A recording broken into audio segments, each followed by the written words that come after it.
阿尔特弥斯2号返回舱成功降落在太平洋，4名宇航员全部安全返回地球，完成了这次10天的载人绕月飞行。返回阶段，猎户座飞船先从服务舱分离，以2760度的高温冲向大气层，然后以3.84万公里每小时，接近33倍音速的速度高速载入，随后经历了长达6分钟的通讯黑障。最后，飞船依次打开减速伞和主伞，并于北京时间4月11日上午8点07分成功降落在太平洋。这不是一次普通的降落，而是一艘从月球方向回来的飞船，穿过火焰，穿过失联，再穿过海面的全过程，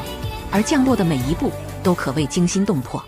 阿尔特弥斯2号返回地球的最后阶段，猎户座飞船完成了第3次，也是最后一次的返回轨道修正点火。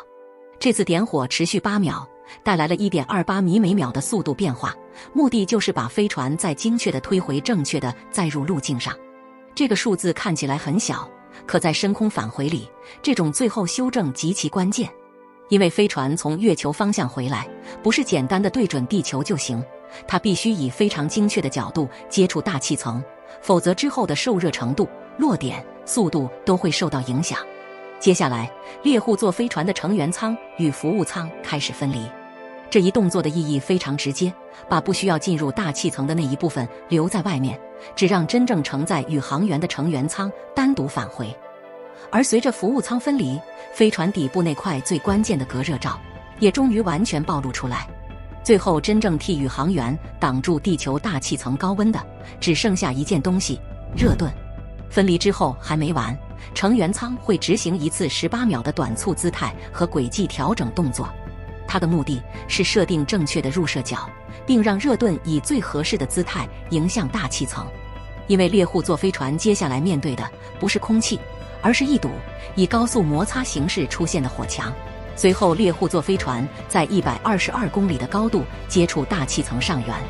这一刻，飞船速度达到了约 3.9 万公里每小时，接近33倍音速。宇航员在此刻承受了最高约 3.9 G 的过载。从这一瞬间开始，飞船和大气之间的相对速度高到足以把周围空气压缩、加热，舱外温度到了2760摄氏度的极端高温，并因此迅速形成高温等离子体。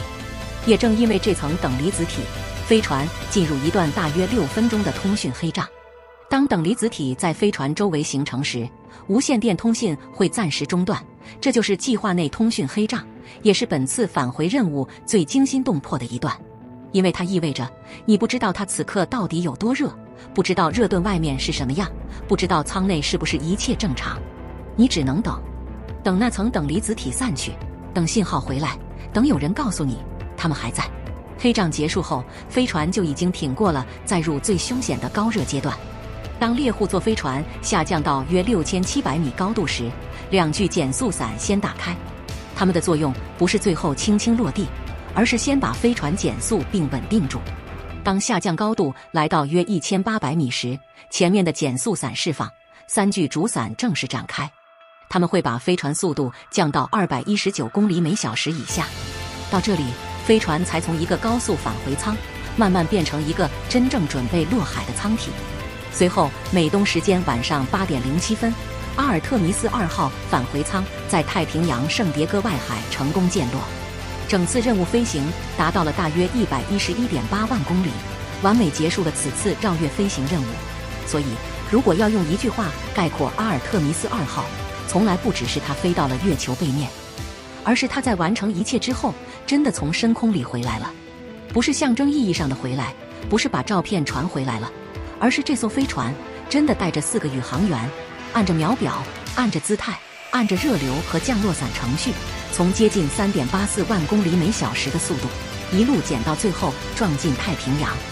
它真正留下的东西是，人类重新飞向了月球，重新看见了地球从月球边缘升起，重新把自己送到了阿波罗时代之后再也没去过的距离，然后又重新回来了。这不是阿波罗时代的重复，这更像是一种确认。半个多世纪之后，人类终于把重返深空这4个字从梦想重新变成了现实，而我们也在这个路上。2030年见。